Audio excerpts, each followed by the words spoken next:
নমস্কার, good morning and welcome to my new vlog. আজকে হচ্ছে 31st ডিসেম্বর আর এই বছরে এটা আমার শেষ ভ্লগ। এখন ভোর বলবো না মাঝরাত বলবো কি বলবো বুঝতে পারছি না। এখন ঘড়িতে বাজছে 3:24। তো এই ভোরবেলা বা মাঝরাতে ঘুম থেকে ওঠার যে কী চাপে সেটা তো বলে বোঝানোর মতো না। তো যাই হোক, ও এখন ঘুমাচ্ছে আর আমি উঠে পড়েছি। তবে সত্যি কথা বলতে আমি আমি জানো তো রাত্রিবেলা একটুও ঘুমাইনি, কারণ আমার একটা বাজে অভ্যাস আছে। আমি যদি একবার ঘুমিয়ে পড়ি আমার ভোরবেলা উঠতে ইচ্ছে করে না। তাই এই কয়েক ঘন্টা ঘুমের জন্য তারপর উঠতে পারবো না, উঠবো করে আরও লেট হয়ে যাবে। সেই কারণে আমি একটু ঘুমাইনি, বরং আমার যে এডিটের কাজগুলো ছিল সেগুলোই কমপ্লিট করছিলাম।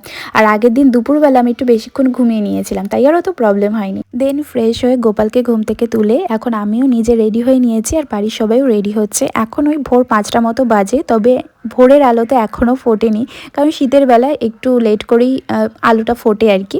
তো আজকে আমরা যাচ্ছি তারাপীঠে। তো অনেক দিন ধরেই এই প্ল্যানটা হচ্ছিল মায়ের কাছে যাব পুজো দিতে, কিন্তু সেটা সামাও হয়ে উঠছিল না।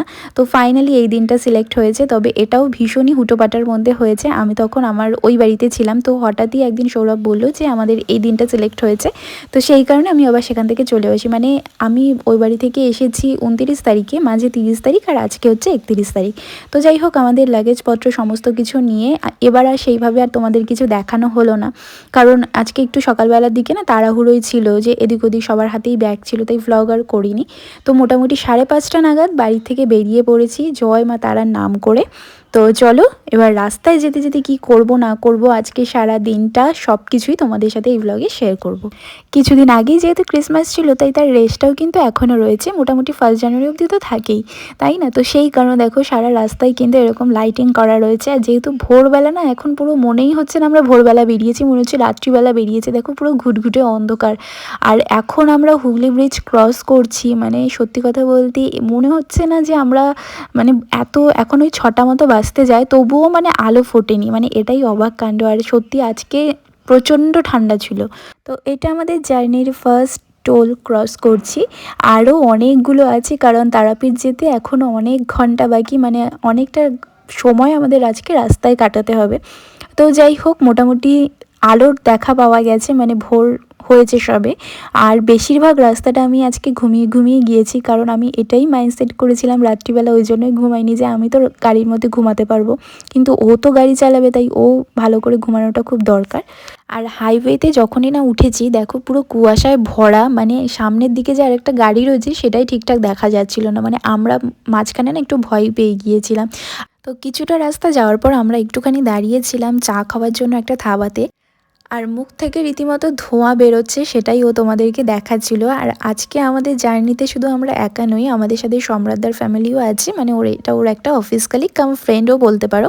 তো সবাই মিলে মানে বলতে গেলে আমরা এই দুটো ফ্যামিলি বেরিয়েছিলাম। তবে যা ঠান্ডা ছিল ওখানে, আমরা বসে রীতিমতো কাঁপছিলাম। যদিও আমি দুটো সোয়েটার পরে আছি, তাও মানে আমার ঠান্ডা মারছে না, আর এমনিতেই আমার একটু ঠান্ডা বেশিই লাগে। তো এই শীতের ওয়েদারে এই 1 কাপ চা তো খুবই দরকার ছিল। তো চলো চা খাওয়া দাওয়া কমপ্লিট করে এবার আমরা আবারও রওনা দিয়ে দিয়েছি। তবে যত বেলা যাচ্ছে তত মনে হচ্ছে একটু ঠান্ডার পরিমাণটা একটু কম হচ্ছে, মানে সকালবেলার দিকে যা ঠান্ডা ছিল সেটা বলে বোঝানোর মতো না। তো চলো।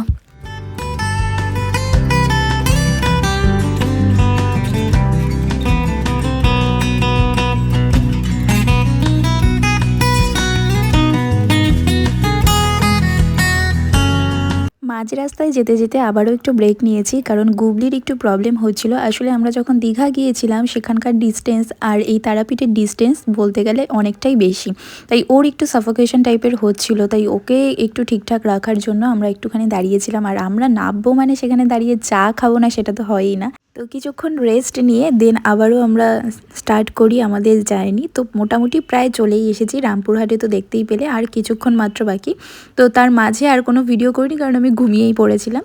তো ঘুম থেকে উঠে দেখি মোটামুটি আমরা তারাপীঠের মধ্যে ঢুকে পড়েছি, এবার জাস্ট হোটেলে যাওয়ার অপেক্ষা। আমরা তো রুমে চেক ইন করে গেছি তারাপীঠে। তোমাদের আগে যা এতক্ষণ ধরে যা যা বলছিলাম না বলছিলাম সবটাই ভয়েসে তোমরা দেখতে পাচ্ছিলে।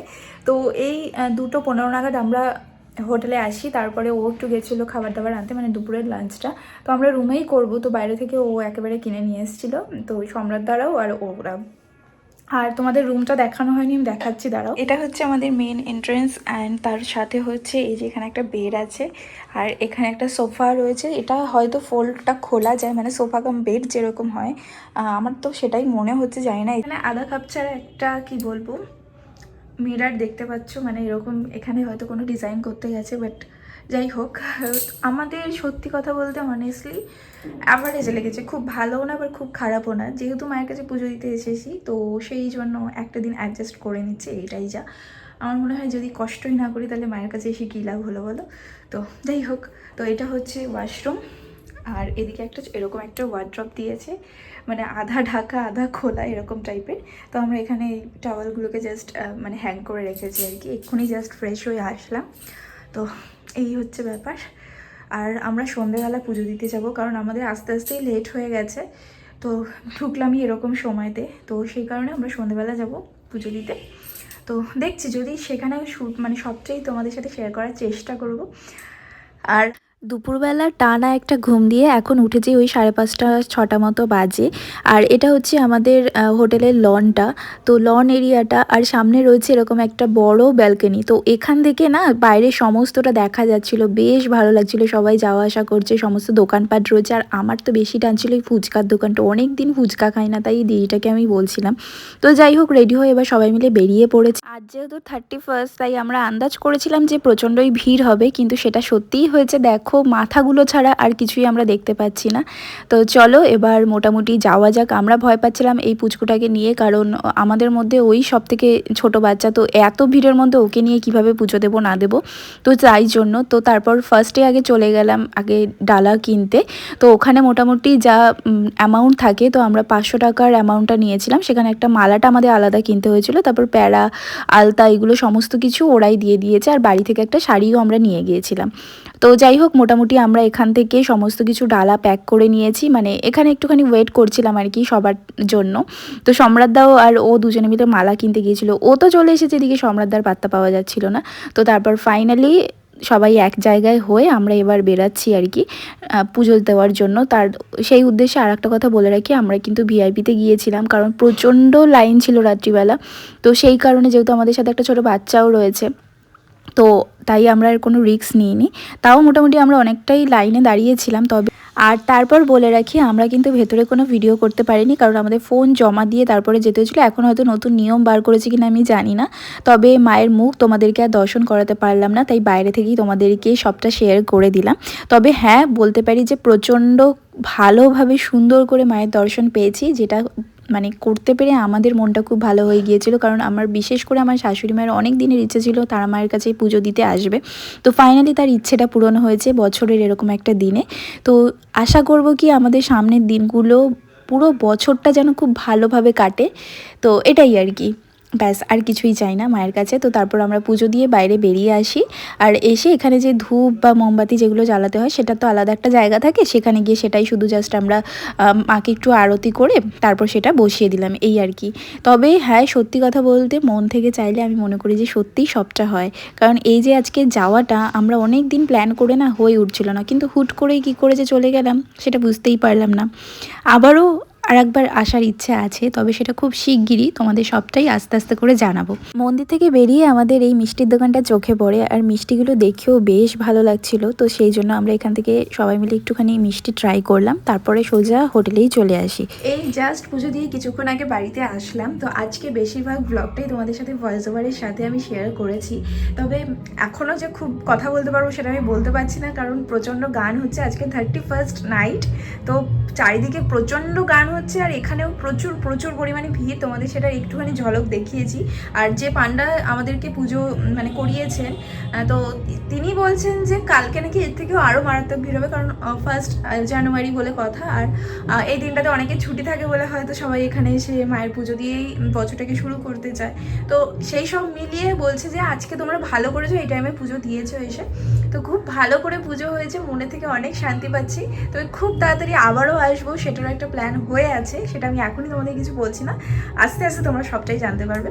তো আজকে আমরা এখানে স্টে করছি, দেন কালকে আমরা বেরিয়ে যাবো মাইথনের দিকে। তবে আমরা এবার আর শান্তিনিকেতনে যাচ্ছি না, জানো তো প্রচণ্ড মানে কি বলবো, আমি প্রত্যেকবারই ঠিক করি যে শান্তিনিকেতনে যাবো, সেটা হয়েই আর ওঠে না। মানে খুব ছোটোবেলায় একবার এসেছিলাম, কিন্তু তারপর যখন সোনাঝুরি হাটটা একটু ডেভেলপ হলো, খুব বড় করে হচ্ছে, তো সেই সময় আমার খুব ইচ্ছা ছিল সবাইকে দেখি, ভ্লগে দেখি, ভিডিওতে সবার মানে ওই অ্যাম্বিয়েন্সটা আমার ভীষণ ভালো লাগে, কিন্তু সেটা আমার বলে না যে কপালে না থাকলে যতক্ষণ না তোমার মানে মন কি বলবো তোমাকে সেখানে জায়গাটায় টানবে, তো ততক্ষণ তুমি সেখানে পৌঁছতে পারবে না।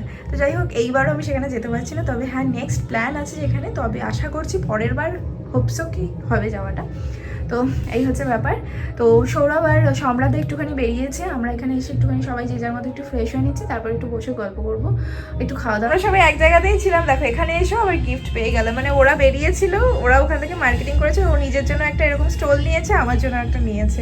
মানে যেখানেই যাই আমাকে কেউ না কেউ কিছু গিফট করে। তো যাই হোক, এরপর আমি আর সৌরভ দুজন মিলেই চলে যাই সম্রাটদার ঘরে। তো আমরা সবাই মিলে এটাই করি, যখনই এক জায়গায় থাকি না কেন, তো হয় এক এক সময় ও আমাদের ঘরে আসে, মানে ওরা আমাদের ঘরে আসে, আবার কোনো সময় আমরা ওদের ঘরে যাই। তো এই পুচকুটা এই যে মার্কেটটা থেকে এই অ্যানিমেলসগুলো কিনে নিয়ে আসে, মানে একটা প্যাকেটের মধ্যে ছিল, তো সেটা নিয়ে বারবার খেলছে, দেখাচ্ছে, এই করছে। আর যেহেতু গান চালিয়ে দিয়েছে সেখানে কি সুন্দর করে নাচছে, আর সেই তালে আমরাও তাল দিচ্ছিলাম।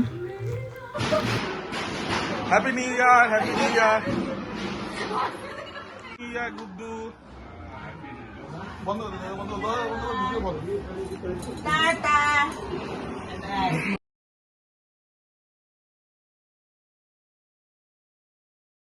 রাত 12টা বাজার সাথে সাথেই সবাই মিলে একসাথে এত বাজি ফাটিয়েছে যে মানে এই বছরের প্রথম দিনটা সত্যিই স্মরণীয় হয়ে রয়েছে। তো আমরা সবাই মিলে সবাইকে জড়িয়ে ধরে হ্যাপি নিউ ইয়ার উইশ করেছি, মানে সেটা আর ক্যামেরায় ক্যাপচার করা হয়নি, বাট সত্যি ভীষণ মজা হয়েছে। তো তোমাদেরকেও জানাই হ্যাপি নিউ ইয়ার। আর পাশের হোটেলে দেখছি এক দাদু ভীষণভাবে এনজয় করছে ব্যাপারটা, আর এখানেও কয়েকটা মানে ফ্রেন্ডস গ্রুপ এসেছিলো, তো সবাই এখানে বাজি ফাটাচ্ছে, মানে আলাদাই অ্যাম্বিয়েন্স। মানে এখানে যদি তুমি দাঁড়িয়ে থাকো তো তোমার সময় কিভাবে কেটে যাবে তুমি বুঝতেই পারবে না। সবশেষ তোমাদেরকেও জানাই হ্যাপি নিউ ইয়ার। বছরের প্রথম দিন থেকে লাস্ট দিন পর্যন্ত সবাই খুব সুন্দর করে কাটাও, খুব ভালোভাবে থাকো, সুস্থ থাকো, আর মনে যা যা ইচ্ছে আছে, আশা আছে, সেগুলো যেন এই বছরে তোমাদের সবটাই পূরণ হয়।